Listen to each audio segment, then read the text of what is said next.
I have so much deep respect for this woman as an actor and as a human being and just an all-around badass. I am so in love with her. She's here. It's Kelly Reilly!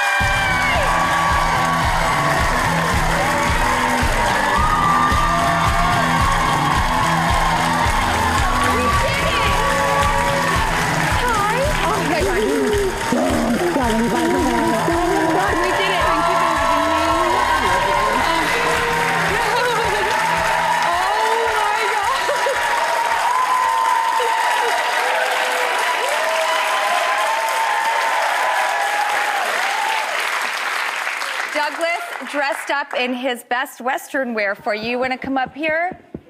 And Douglas was here dressed up with Cole. I don't know how to handle this situation right now. It's just, hi, buddy. I said, like, is there any possible chance that we could do the show together and, like, talk about the fact that you are not Beth Dutton. You are... Good. That makes me happy. A bit. We all have a bit of Beth Dutton in us, I think. Well, just hearing your voice right now, I mean, I couldn't believe it. I knew that you had an accent. I knew that you had done the work. And working on an accent is so hard. It's such an art because you can't get lost in things and lost in the moment. Your accent's going to come up. You have to be on constant vigilant watch to do an accent. And what shocked me is I would have never guessed you had an accent. Well, that's thanks to my dialect coach, because she's amazing, Jessica Drake. Yeah. You have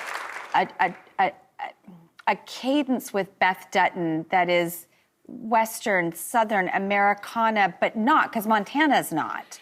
Right, so we were really going for a Montana accent, but she's educated. She's from a very, very wealthy, you know, ranching family. She's not, I wasn't going to go like, you know, howdy, ma'am. You know, It wasn't that for me, but I certainly wanted to get that Montana dialect correct. But for Beth, it was more about the voice, because she smokes a little bit, she drinks a lot of bourbon. And so it's a little... I'm naturally a lot sort of higher pitched than Beth, and Beth is, you know... Yeah, she's a bit more like, she comes from here. She has a rasp. Yeah. And like a guttural sound. And it was, I kind of listened to Kevin a lot because he really deepened his voice for John Dutton. You're right. What was one of the first things that you decided, Beth Dutton will have this, but she will not have that? Well, she's written and created by Taylor Sheridan. He really is, I mean, we sort of Frankenstein her together, really. But everything she says, everything she does, is from his imagination. And so when I first got the role and then I first started to play her in season 1 7 years ago, nobody knew it was going to be this success, you know. You mean I know. With its own Monopoly game that I play obsessively? Yeah. I take this everywhere I go. My friends and I play it like ad nauseum. It's our favorite game ever. Do you get to be a character? No, you get to be like a piece. Okay, that's a shame. They should be like little Rips and little Beths. I would prefer it. Maybe I'll create one. Yeah, we'll do another edition. Yes, we do. But I mean, by the way, notice who's front and center on the box? Just take a look at the box.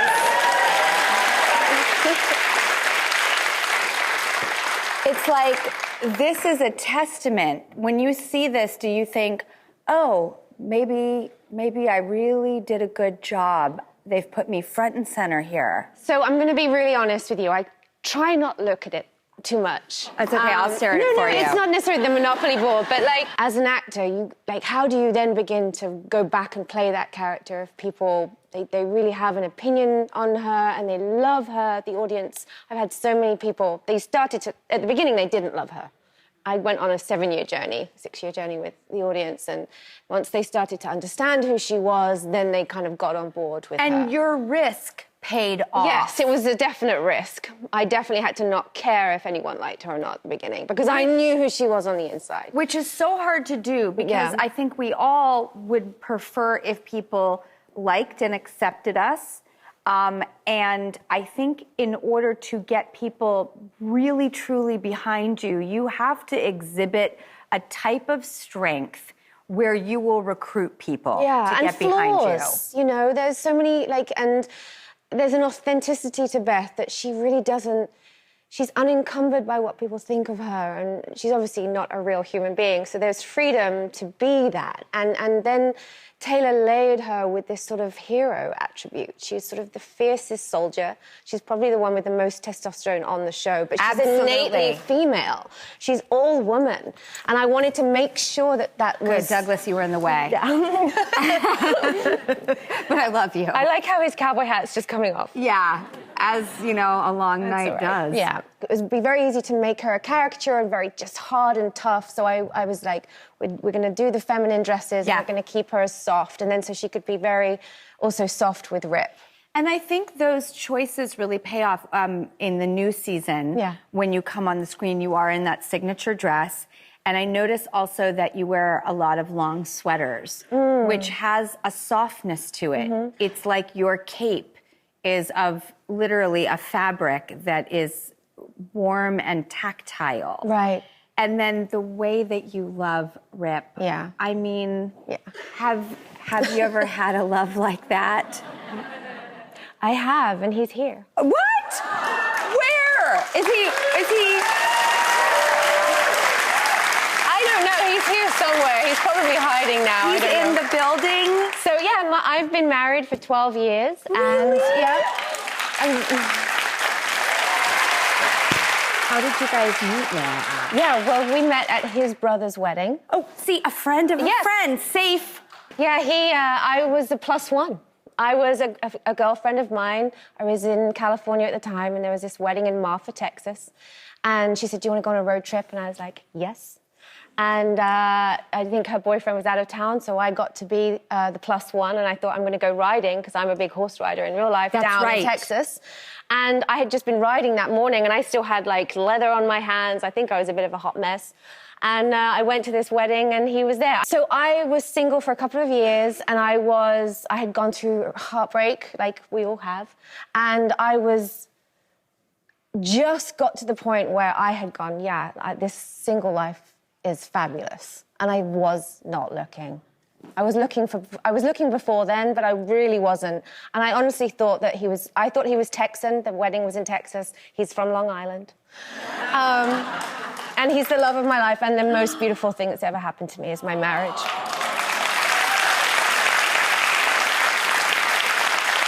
We know the way that I think one of the reasons why Rip is a beloved character is because he supports you, he gets you, and he is there fiercely advocating. Yeah.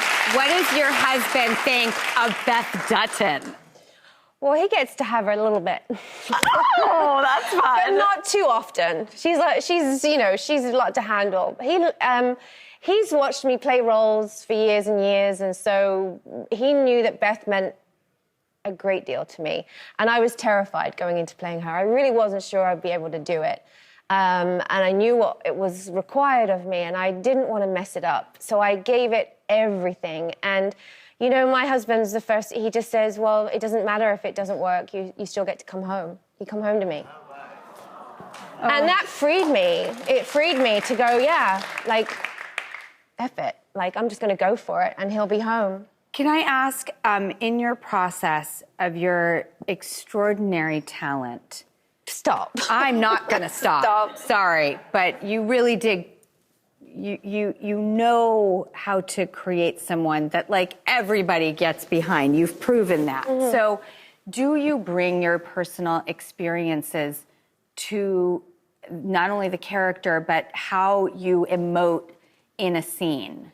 Well, not directly. Obviously, she's written. Her experience is very different. We're different animals. I love her. I understand her. Getting in the skin of this primal woman is a lot of fun. She's invigorating, but she's also exhausting. And, you know, as actors, all we've got is our own experience, our own hearts, our own souls and minds. And so when you're drawing on things, it's not like I'm thinking about an experience I've had. But it's there in your DNA, it's there in your blood, it's there. And so when you're moved by something, and I'm very moved by Beth, she breaks my heart. I love her. I love her strength, her audacity to survive in the way she does. Sometimes I'm blown away by the choices she makes, and sometimes I'm like, I want some of that strength. I want some of that. And it's true. We can actually, because I got really excited because I was like, oh my God, I'm the same way. Like, I'm like, my dad left before I was born. Ah, roll the cameras, I'm ready, let's go. I'm not as good as sitting there going, you know what would be really great, because this is what the scene requires. Like, I'm not that good of an actor where I can be so method. I just literally think about something hard that I dealt with, and it just gets me there. Yeah, I knew who she was. I had gone through, just before we started filming, the year before I got that job, I had gone through some things in my own personal life.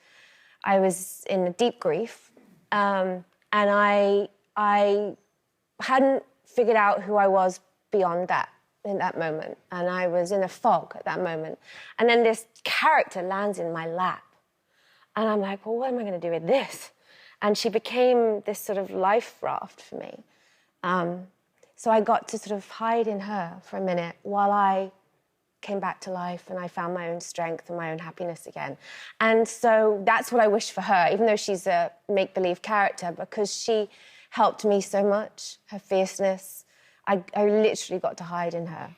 I so understand. I really do. And you bring up a really important point, which is not only can these characters be a life raft and save us, they can be a place where we can put our own grief, our own pain, our own heartbreak. And you bring up the exclamation point that I didn't even think of, which is then you actually can take a gift and extrapolate things that do make your own personal life better. You can pull from Beth's strengths. Oh, yeah. Some of Beth's sexiness, some of Beth's courage, some of the things she wouldn't, maybe you wouldn't do, but she does, and it gives you something in your real life. Oh, she's completely gifted me with so much. I mean, it's the most challenging role I've ever had, without a doubt. She just meant so much to me, and I felt everything that she felt, and I lost myself in her. For all these years, I say that I put her in a box with a padlock, like 4 padlocks on, because she is a force of nature. But when I get her out, and I miss her when I'm not playing her. So when I get her back on, and I'm putting the dresses on and the boots and the eyeliner, and it's like, all right, let's go. And yes. I feel it. I feel that power that she has, and it's really exciting. And it is like that type of performance, to be at that level, is a heightened state. Yeah. It really is. It's like an adrenaline. And that for 17 hours a day, weeks and months on end, years on end. And I just thank you for dawning her, for birthing her, for creating her, and putting everything you did. And all that you deserve to take home with you. And I totally know, at 7 years old when I did Firestarter, I'll never get that Charlie McGee out of my body. I will. It does. They move in. They move in. Yeah. And I'm such a geek like Josie Grossi. I want to, take you down. If you're bad and mistreating people, I'll Firestarter you. I get that. That's in there. I can't wait. I can pull her out when I need to. Oh, yes! Give me some Beth Dutton. Yeah. Oh, speaking of, would you do something for me? Whatever you need. My best friend and I, we have a thing when we play the game, and we have merchandise. We have t-shirts, we have socks. Would you kindly just say that Dan Jenkins' house is my house? Where? Right into the camera. Her name is Ember, by the way. Ember. Which, this one? Sure, anyone you want, because I'm going to play it on a loop for her. Dan Jenkins' house is my house. You just changed my life.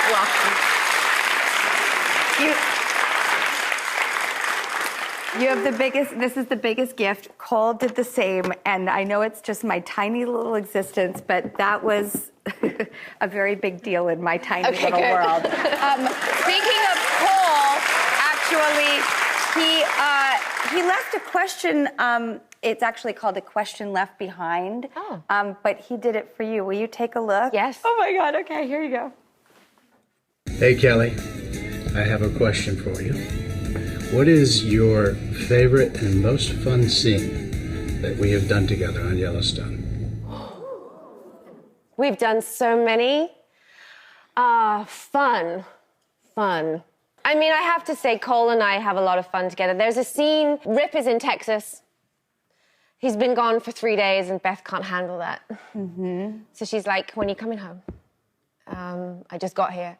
And then she says, well, I think I'm going to come down and see you. She takes a road trip to Texas from Montana. Okay. And so this is pre what happened to her father. That's right. So it's in a flashback. So she takes the road trip to Texas to see him, and he's a little bit surprised at how she shows up. So that was quite fun. That's a lot of fun. to look forward to in life. But my favorite scene I shot was in with him. There's so many. It was in season 2 where she's being attacked. Do you remember that? And then he like storms through the glass office. Yep. And he throws this guy across the room. Mm-hmm. And yeah, that's in this. Yeah, and she said, "You saved me." That office. There's something about that. Meyer. Schwartz and Meyer. No, I'm not kidding. Don't ever test me on Yellowstone knowledge. Of course, I'm like, the Schwartz and Meyer is a property on the Monopoly board. Okay, this has just been like such a highlight for me. I have waited for the 2 or 3 years since we ran into each other at the upfronts, and by run into, I mean I ran up to you. I was so flattered because I'm such a fan of yours, and I couldn't believe that you knew who I was. Oh my God, I wanted to talk process. I mean, what you have created here is, like I said, it's that tour de force for an actor, an iconic character, and I cannot wait for the next one you create. You are such an unstoppable force. Well, she is. I just play her, but she is. Guess what? She, you know, she wouldn't exist without you. Yeah. You did. You are the embodiment of her. In fact, I don't know if we have the T-shirt here in prompter, but I was on the, we went on the, yeah, there you go. I mean, this is the character that you created. The T-shirt in the Yellowstone shop that you can buy is "Don't Make Me Go Beth Dutton on You." So I gave this. I think it came out. All the kind of all the stuff started to come out. The merch? Season 2 and season 3, and everyone was wearing it and dressing up as Beth for Halloween. That was weird and fabulous, but a testament to you. Well, but I don't know. On. I go, I don't. But I got my mother-in-law that T-shirt. Yeah, Kath. Well, yeah. I don't know if she wears it. By the way, I bet she does. How could she not be so proud, by the way? Well, I made you a T-shirt now that, you know, you're going on to other things, and this will be timeless and forever. So it says, I love it. Don't make me go Drew Barrymore on you and give you a hug.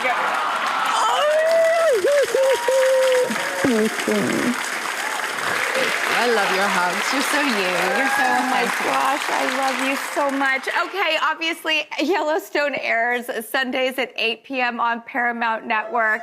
And we're going to go into the break with a clip from the show. I can't stop smiling. Thank you, Kelly. We'll be right back. Not only did Jamie kill the man, he killed everything our father's ever done. Everything he's achieved, everything he left to us, every memory. He's just killed them all.